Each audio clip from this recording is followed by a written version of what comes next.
Hi hello welcome to my channel SV vlogs. ఈరోజు మా ఇంట్లో నైట్ డిన్నర్గా గుత్తి వంకాయ చేస్తున్నాను, చూద్దాం రండి. ముందు పల్లీల్ని గోల్డెన్ కలర్ వచ్చేంత వరకు వేయించుకొని దానిపైన పొట్టు తీసి ఇలా మిక్సీలోకి వేసుకొని నెక్స్ట్ ఎల్లిపాయలు, అల్లం, 2 లవంగాలు, కొత్తిమీర, కొబ్బరి అన్నిటినీ వేసుకొని మిక్సీ పట్టాలి, మెత్తగా పట్టుకోవాలి. కొద్ది కొద్దిగా వాటర్ వేసుకొని పట్టుకోవాలి. అందులోకే పసుపు, కారము, ఉప్పు వేసుకోవాలి. అలాగే ఆయిల్ కూడా వేసుకోవాలి, ఎందుకంటే సాఫ్ట్గా వస్తుంది. ఇలా ఇంకొకసారి మిక్సీ పట్టుకోవాలి.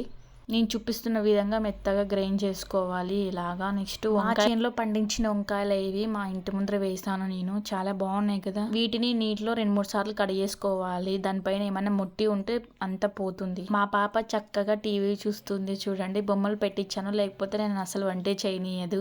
ఎనీ టైం బొమ్మలు పెడుతూనే ఉంటాను టీవీలో ఏదో ఒకటి. వంకాయలని 4 సైడ్లు కట్ చేసుకొని వాటర్లో వేసుకొని ఇంకొకసారి కడుక్కోవాలి. మొన్న తీసిన వీడియోలో కరివేపాకు కొంచెం ఇప్పుడు తీసిన దానికి కొంచెం బాగా పెరిగింది కదా కరివేపాకు.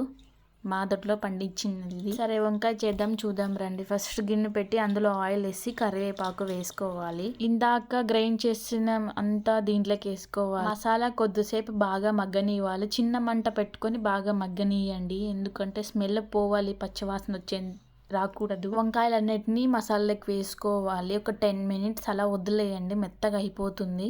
నేను ఈ వంకాయని పెళ్ళైన ఫస్ట్లో ఒకసారి చేశాను, సరిగ్గా రాలేదు. ఇది సెకండ్ టైం అమ్మ వాళ్ళ ఇంట్లో చేశాను, థర్డ్ టైము. చూద్దాం ఎలా వస్తుందో. అన్నీ వేసిన తర్వాత దానిపైన కొద్దిగా ఆయిల్ వేసి వాటర్ వేసి ఇలా వంకాయలు మునిగిపోయేంత వరకు వాటర్ వేసుకోవాలి. వంకాయలన్నీ ఫాస్ట్గా కాకుండా స్లోగా కలిపి ఒక తట్ట మూచి 10 మినిట్స్ 20 మినిట్స్ అలా లో ఫ్లేమ్లో పెట్టుకొని మగ్గించుకోవాలి. గుత్తి వంకాయ రెడీ. రెట్లే కానీ చపాతీలే కానీ చాలా బాగుంటుంది. సరే అందరికీ బాయ్ అండి. ప్లీజ్ సబ్స్క్రైబ్ చేయండి. చూస్తున్నారు కానీ లైక్ చేయట్లేదు, ప్లీజ్ చేయండి.